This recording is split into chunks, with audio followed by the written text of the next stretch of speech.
ደኑም በድንገት ተለዋወጠ። ዛፎቹ ይበልጥ ጥቅጥቅ ያሉ ሆኑ። ስሮቻቸውም ልክ እንደ ሰው የደም ስሮች ይመስሉ ነበር። ሰዓቱ 8 ሰዓት ቢሆንም በደኑ ውስጥ ግን ምሽት የሆነ ይመስላል። በድንገት ከዙሪያቸው ድምጾች ይሰሙ ጀመር። ብዙ ሰዎች በአንድ ላይ የሚያወሩ ይመስል ነበር። አናንያም የራሷን ድምጽ ይበልጥ ግልጽ ሆኖ ሰማች። አናንያ በደንብ ወደ ውስጥ ነኝ የሚል ነበር።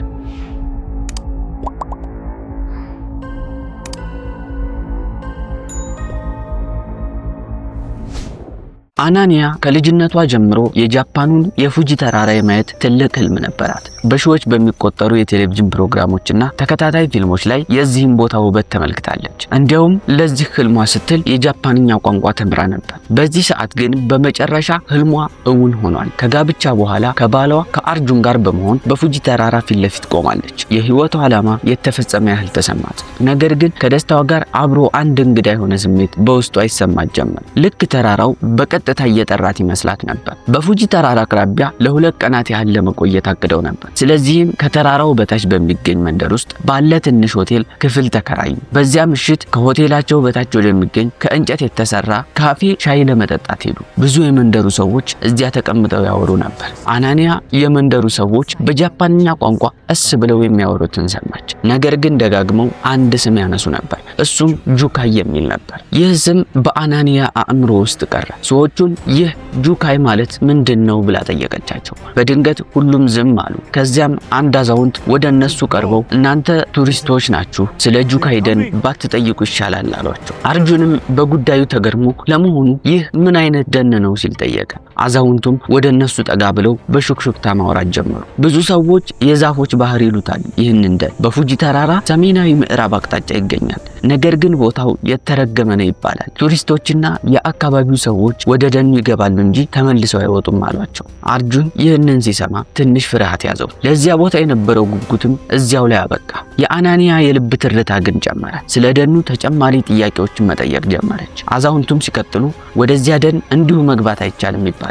ደኑ ራሱ ሰዎችን ወደ ውስጥ ይጠራቸዋል አሏቸው። በዚህም ጊዜ አርጁን ይበቃናል ብሎ የመንደሩን ሰዎች አመስግኖ ከአናንያ ጋር ወደ ክፍላቸው ሄደ። በዛች ሌሊት የሆቴሉ ባለቤት ወደ ክፍላቸው መጣ። የአዛውንቱን ንግግር ብዙም እንዳታስቡበት፣ ነገር ግን ከደኑ ራቁ ስትል አስጠነቀቀቻቸው። ነገር ግን አናንያ የጁካይን ደን መርሳት አልቻለችም ነበር። ሴትዮዋን ወደ ደኑ ዳርቻ ሊወስደን የሚችል የመንደሩ ሰው አለ ብላ ጠየቀቻት። ሴትዮዋም ከደኑ አቅራቢያ ሂሮሺ የተባለ ሰው ይኖራል። ከብዙ ዓመታት በፊት ወደ ውስጥ ገብቶ የተመለሰ ነው። ነገር ግን ከዚያን ጊዜ ጀምሮ ሙሉ በሙሉ ተለውጧል ስትል መለሰችላት። አናንያ በሚቀጥለው ቀን ሄዳ ሂሮሺን ለማግኘት ወሰነች። አርጁን ግን በዚህ አልተስማማም ነበር። እርሱ የመጣው ከሚስቱ ጋር የፉጂ ተራራን ለማየትና ለመጎብኘት እንጂ ወደ አስፈሪ ደን ለመሄድ አልነበረም። ነገር ግን የአናንያን ቃል ማጠፍ አልቻለም። በሚቀጥለው ቀን እየተዘዋወሩ የሂሮሺን ቤት መፈለግ ጀመሩ። ሂሮሺ ስለተባለውም ሰው የመንደሩን ሰው ሲጠይቁ ሰዎች ይደናገጡ ነበር። በመጨረሻም አንድ ጎጆ ቤት ጋር ደረሱ። በቤቱ ዙሪያ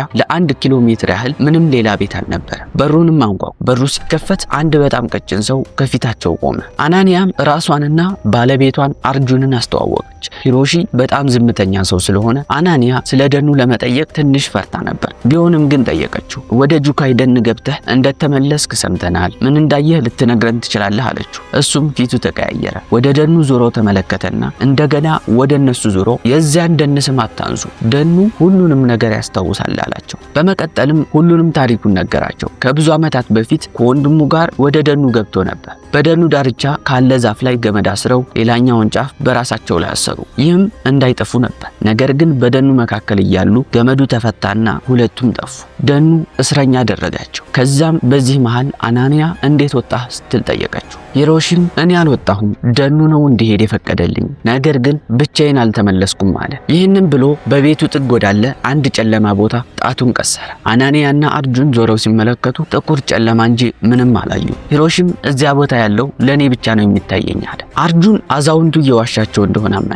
ነገር ግን አናንያ ስለ ደኑ በሰማች ቁጥር ይበልጥ እየጓጓች ነበር። ከቦርሳዋ ገንዘብ አውጥታ በሂሮሺ ፊት አኖረችና አንድ ጊዜ ወደ ደኑ እንዲወስዳቸው ለመነችው። ሂሮሺም በአንድ ቅድመ ሁኔታ ብቻ እወስዳችኋለሁ አለ። እሱም ደኑ ስምሽን ሲጠራ መልስ ካልሰጠሽ ነው አላት። በዚህም ተስማምተው በማግስቱ ጠዋት ወደ ጁካይ ደን ጉዞ ጀመሩ። የደኑ መግቢያ በጠባብ መንገድ አልፎ ጥቅጥቅ ባሉ ዛፎች ውስጥ ነበር። አናንያም ለአርጁን በጆሮ እነዚህ ዛፎች ህያው የሆኑ ይመስለኛል አለችው። በድንገትም ሂሮሺ ቆመና ከቦርሳው 3 ገመዶችን አውጥቶ በ3 ዛፎች ላይ አሰረ። ከዚያም ሌላኛውን ጫፍ በአናንያ በአርጁንና በራሱ ወገብ ላይ አሰረ። ይህም ቢጠፍ እንኳን በገመዱ ተመልሰው እንዲወጡ ነበር። ከዚያም ወደ ደኑ ውስጥ መግባት ጀመሩ። አርጁንና አናንያ እንደዚህ ያለ ጸጥታ አይተው አያውቁም ነበር። የወፍም ሆነ የነፍሳት ድምፅ አይሰማም። የሚሰማው የነፋሱና የዛፎቹ ድምፅ ብቻ ነበር። በድንገትም አናንያ አንድ በጣም ለስላሳ ድምፅ ሰማች። አናንያ አንድ ሰው ስሟን ጠርቶ ነበር። ነገር ግን የሚገርመው ያ ድምፅ የአናንያ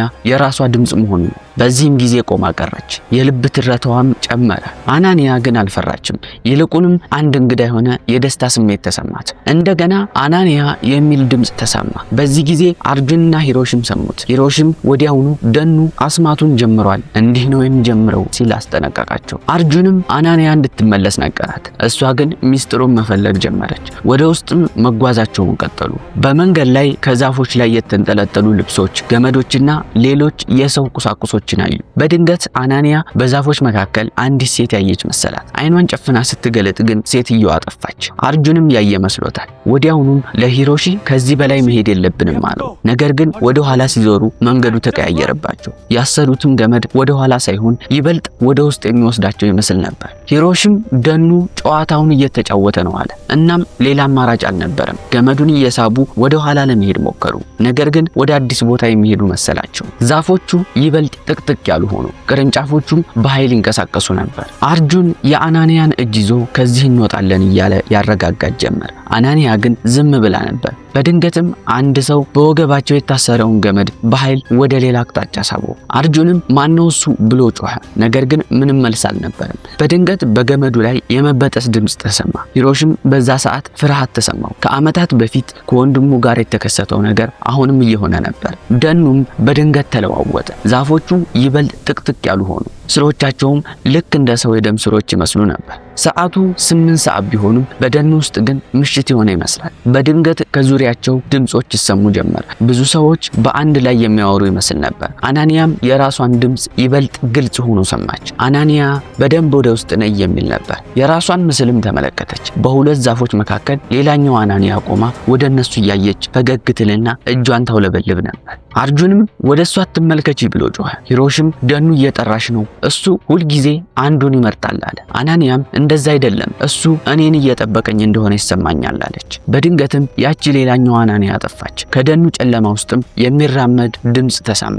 አንድ ትልቅ ነገር ወደ እነሱ እየመጣ ነበር። ያ ነገር ረጅምና ቀጭን አካል ነበረው። እጆቹም የዛፍ ቅርንጫፎች ይመስሉ ነበር። ቆዳውም ልክ እንደ ዛፍ ቅርፊት ነበር። ፍጥረቱ ወደ አናንያ ቀረበና በአናንያ ድምጽ ስሟን ጠራ። አርጁንም ምንም ቢሆን መልስ እንዳሰጭ አላት። ፍጥረቱ እጁን አነሳና በለስላሳ ድምጽ አንቺ የዚህ ደን አካል ነሽ አለ። አናንያም ለመጀመሪያ ጊዜ ፍርሃት ተሰማት። ለምን እኔን ስትል ጠየቀች። ሂሮሽም ደኑ ሁልጊዜ የሚመርጠው ወደ እርሱ በብዛት መሄድ የፈለገ ሰው ነው። አንቺ ደግሞ እዚህ መምጣት ፈልገሽ ነበር፣ አሁን ግን እንድትወጪ አይፈቅድልሽም አላት። አርጁንም ይህንን ሲሰማ አድናት እያለ ጮኸ። ሂሮሽ ግን አይኖቹ በእንባ ተሞሉ። ምንም ማድረግ አይቻልም፣ እኔም የተረፍኩት ወንድሜን ስለመረጠው ብቻ ነው አለ። ፍጥረቱም ወደ ኋላ መሄድ ጀመረ።